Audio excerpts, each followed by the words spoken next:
Welcome to the Mrs. Beastly channel. Blood Moon Chronicles.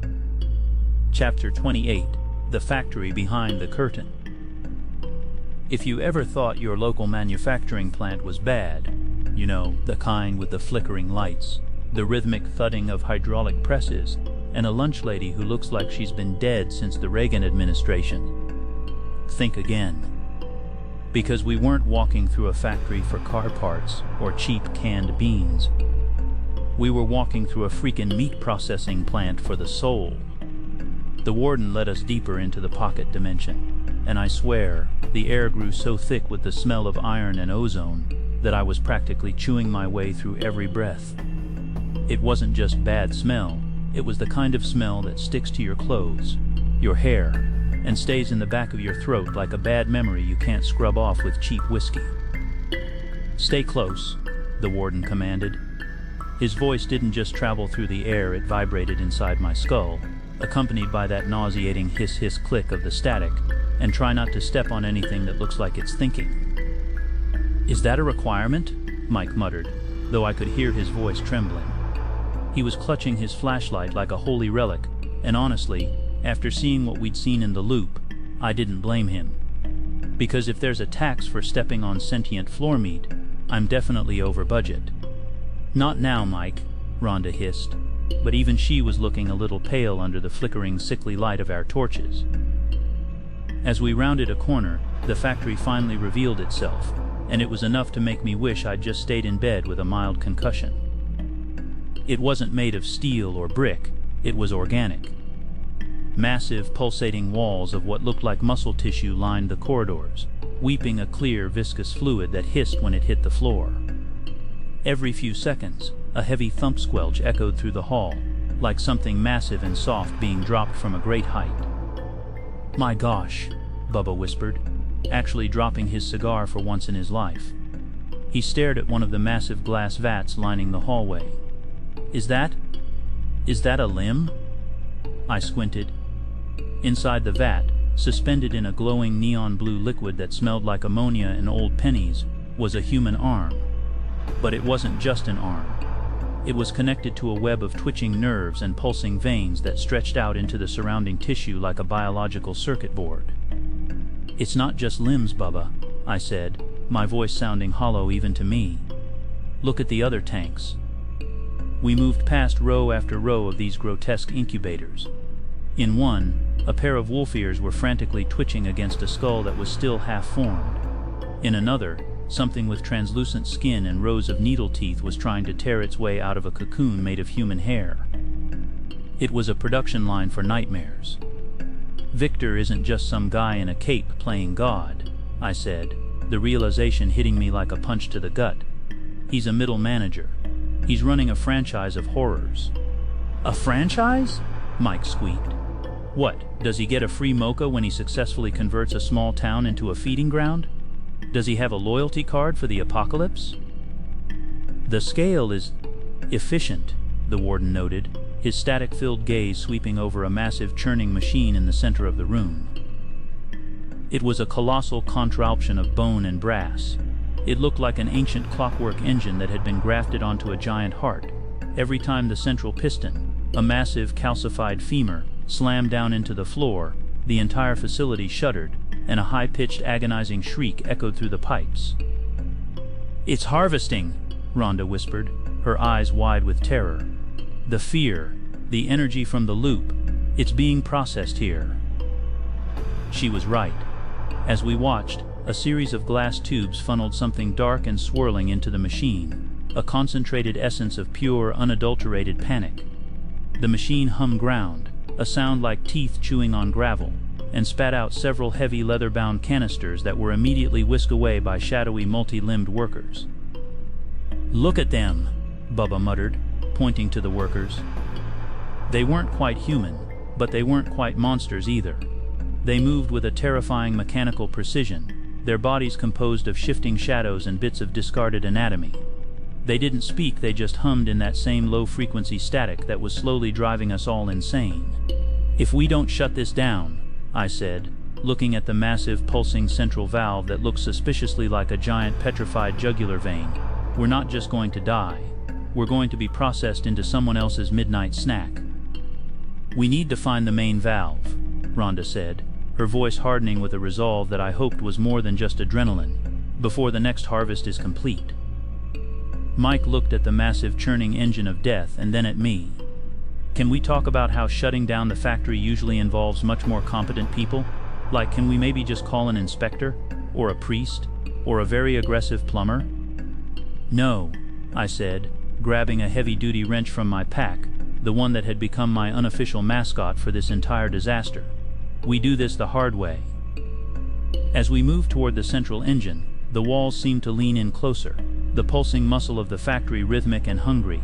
We were walking into the belly of the beast, and I couldn't help but wonder if the beast was starting to look like it wanted dessert. Chapter 29. The Meat Grinder's Ledger.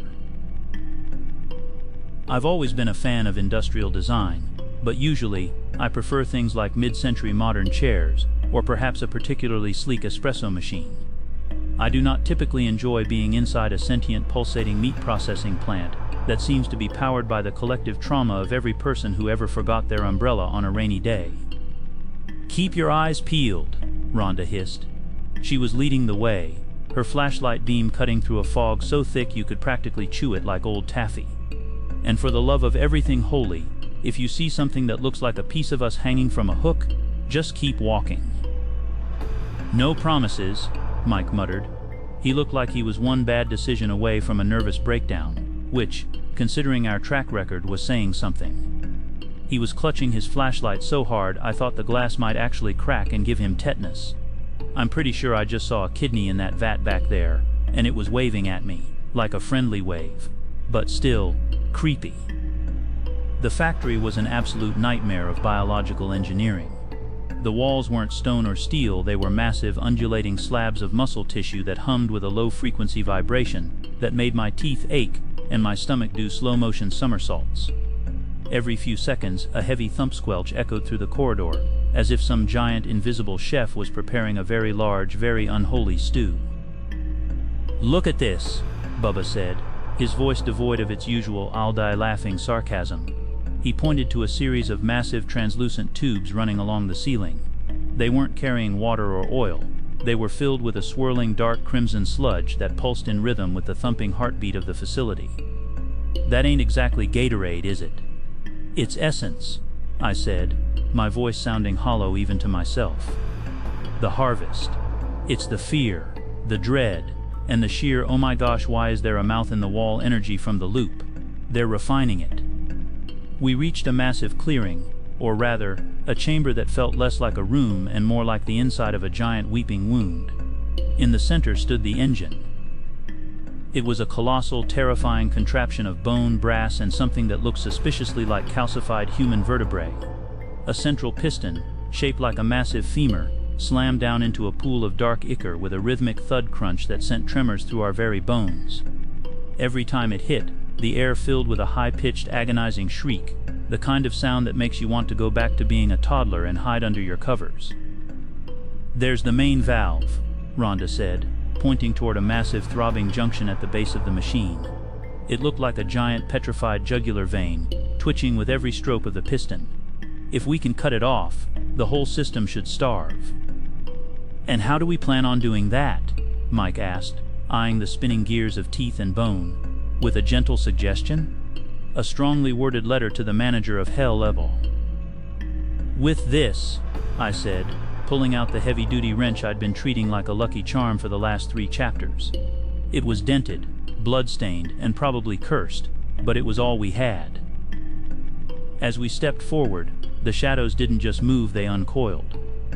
From the corners of the chamber, creatures began to emerge. They weren't quite werewolves, and they weren't quite vampires, they were the workers. Pale, elongated humanoids with multiple limbs and no faces, moving with a sickening mechanical precision. They didn't growl, they didn't scream, they just hummed in that same maddening hiss-hiss click that had become the soundtrack to our lives. "All right, boys and girls," Bubba roared, his face splitting into a grin that was more predator than friend. He hauled out a heavy-duty flamethrower he'd scavenged from the wreckage of a previous encounter. Time to turn up the heat. I've always wanted to see if these things can tan. He pulled the trigger, and a torrent of orange flame erupted, lighting up the fleshy chamber in a glorious, terrifying display. The creatures hissed as the fire touched their skin, but they didn't stop. They kept coming, their movements jerky and unnatural, like puppets being controlled by an amateur. "Don't let them surround us," Rhonda yelled, her voice cutting through the roar of the flames. She swung her silver stake with a ferocity that would have made a professional athlete weep. The battle was a blur of gore and adrenaline.